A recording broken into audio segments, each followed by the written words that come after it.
29살 직장 여성이 보내온 충격적인 사연이다. 친한 친구의 남편과 모르고 원나잇을 했다는 이야기다. 이 여성을 미나라고 하자. 미나는 대기업에서 마케팅 업무를 하는 커리어 우먼이다. 연애에는 별로 관심이 없었고 일에만 몰두해왔다.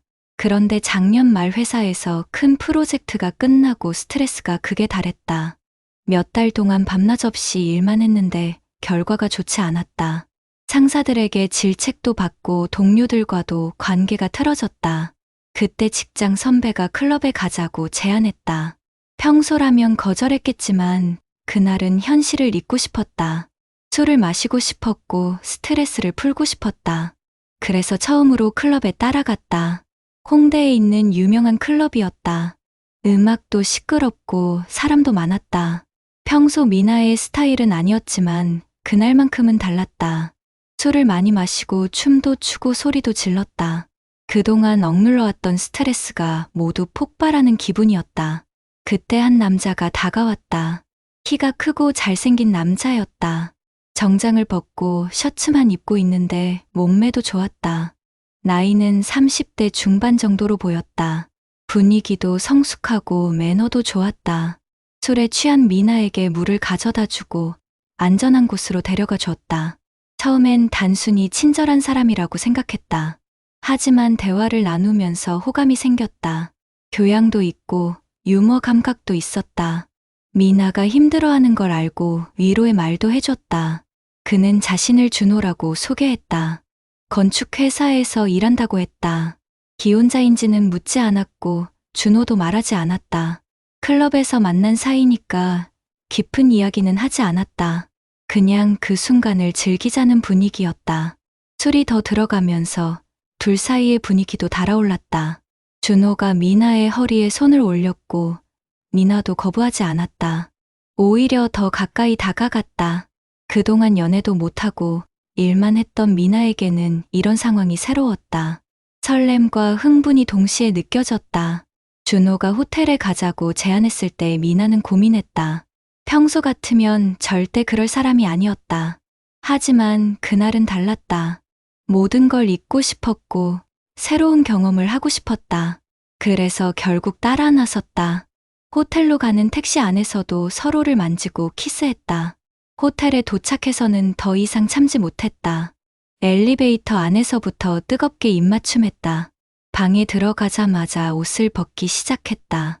그동안 쌓인 스트레스와 욕구가 한꺼번에 폭발했다. 준호도 거칠게 미나를 원했다. 마치 오랫동안 굶주린 사람들처럼 서로를 탐했다. 그날 밤은 미나에게 잊을 수 없는 경험이 됐다. 몸도 마음도 완전히 만족스러웠다. 오랜만에 여자로서의 자신을 느낄 수 있었다. 아침에 일어났을 때는 약간의 후회가 밀려왔다. 하지만 후회보다는 만족감이 더 컸다. 준호와 연락처를 주고받고 헤어졌다.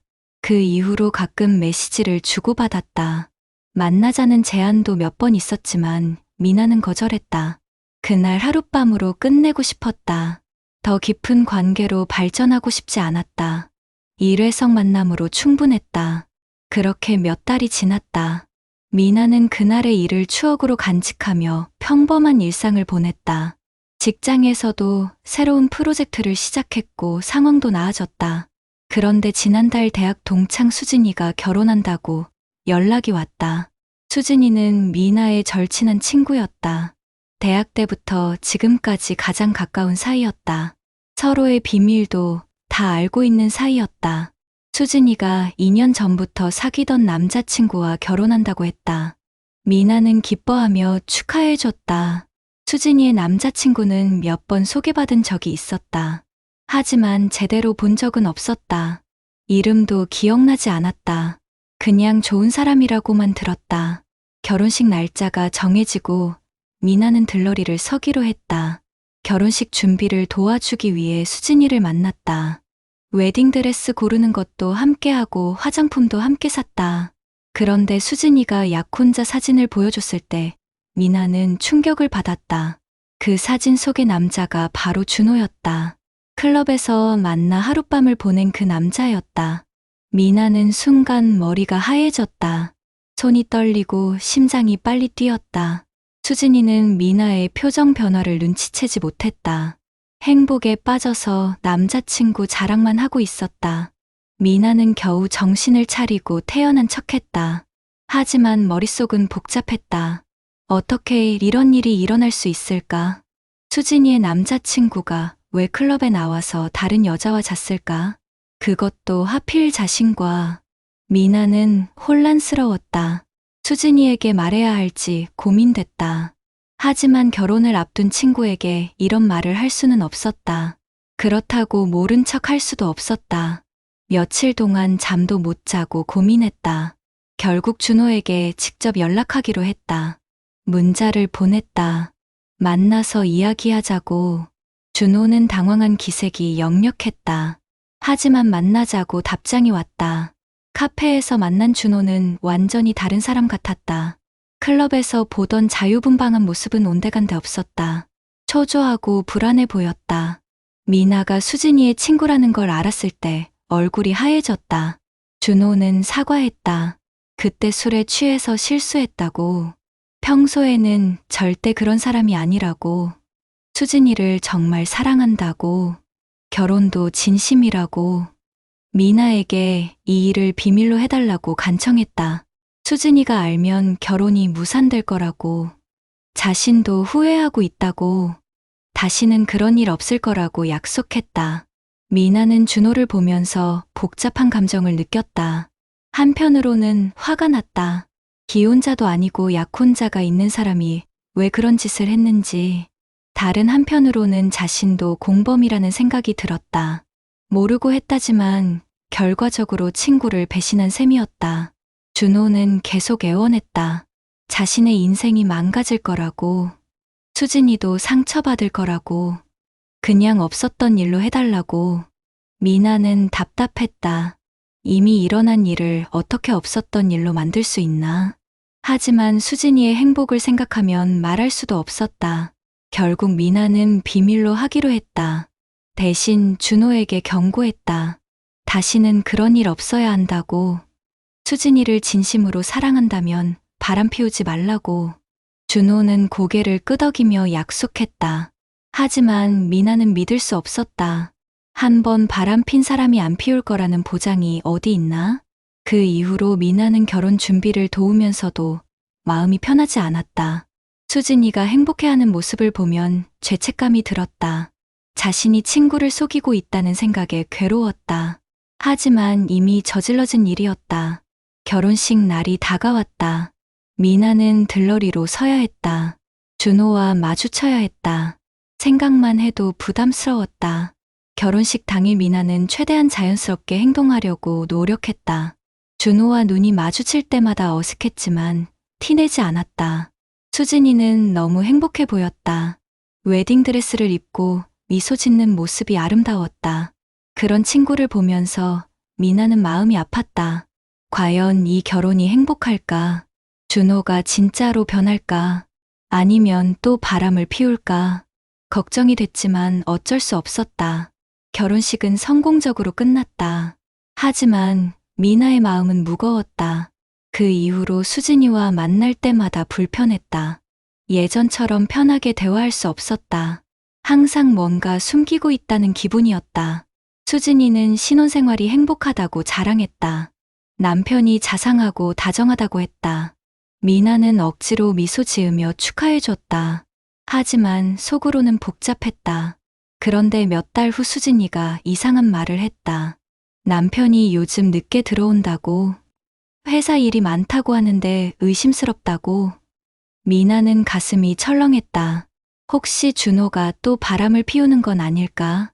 하지만 확실하지 않으니 뭐라고 말할 수도 없었다. 그냥 남편을 믿어보라고 했다. 하지만 수진이의 의심은 점점 커져갔다. 남편의 핸드폰을 확인해보고 싶다고 했다. 향수 냄새도 이상하다고 했다. 미나는 답답했다. 진실을 말해야 할지 계속 고민됐다. 하지만 지금 와서 말하면 더 큰 상처가 될 것 같았다. 그렇다고 친구가 의심에 시달리는 걸 보고만 있을 수도 없었다. 결국 미나는 준호에게 다시 연락했다. 만나서 따져 물었다. 또 바람을 피우고 있냐고. 준호는 부인했다. 회사 일이 정말 많다고, 수진이를 사랑한다고. 하지만 미나는 믿을 수 없었다. 준호의 눈빛에서 거짓말의 기운이 느껴졌다. 미나는 경고했다. 수진이가 의심하고 있다고. 들키면 모든 게 끝난다고. 그때 진실을 다 말하겠다고. 준호는 당황했지만 여전히 부인했다. 하지만 그 후로는 일찍 들어간다고 했다. 수진이도 남편이 일찍 들어온다며 좋아했다. 역시 자신의 의심이 틀렸다고 했다. 미나는 안도했지만 여전히 불안했다. 언제 또 문제가 생길지 모르니까. 이런 상황이 1년 넘게 계속됐다. 미나는 수진이와 만날 때마다 스트레스를 받았다. 비밀을 간직하고 있다는 것이 너무 힘들었다. 가끔은 차라리 다 털어놓고 싶었다. 하지만 친구의 행복을 생각하면 그럴 수 없었다. 그런데 최근에 더 큰 문제가 생겼다. 수진이가 임신했다는 소식을 전해온 것이다. 아이가 생기면 이혼하기도 더 어려워진다. 만약 나중에 준호의 바람이 들킨다면 수진이는 더 큰 상처를 받을 것이다. 미나는 더욱 괴로워졌다. 이 비밀을 평생 간직해야 하는 걸까? 아니면 지금이라도 말해야 하는 걸까? 정답이 없는 상황이었다. 미나는 네 사연을 보내면서 이렇게 말했다. 정말 힘들다고. 친구를 사랑하지만 거짓말하고 있는 게 괴롭다고. 그날 밤의 일을 후회한다고. 술에 취해서 한 일이지만 결과가 이렇게 될 줄 몰랐다고. 앞으로 어떻게 해야 할지 모르겠다고. 계속 비밀로 해야 하는지 아니면 친구에게 진실을 말해야 하는지 조언을 구한다고 했다. 이 이야기를 들으면서 여러 생각이 든다. 과연 무엇이 친구를 위한 일일까? 진실을 말하는 것이 옳을까? 아니면 평생 비밀로 하는 것이 나을까? 또한 원나잇 상대의 신분을 확인하지 않은 것도 문제다. 요즘 같은 세상에 누구와 만날지 모르는 일이다. 더 조심해야 하지 않을까? 무엇보다 이런 상황을 만든 준호가 가장 큰 문제다. 약혼자가 있으면서 다른 여자와 관계를 가진 것, 그리고 들킬까봐 비밀로 해달라고 부탁한 것. 이런 사람과 결혼한 수진이가 불쌍하다. 하지만 미나도 피해자이면서 동시에 가해자다. 모르고 했지만 결과적으로 친구를 배신한 셈이니까. 이런 복잡한 상황에서 정답은 없는 것 같다. 다만 앞으로 이런 일이 반복되지 않기를 바랄 뿐이다.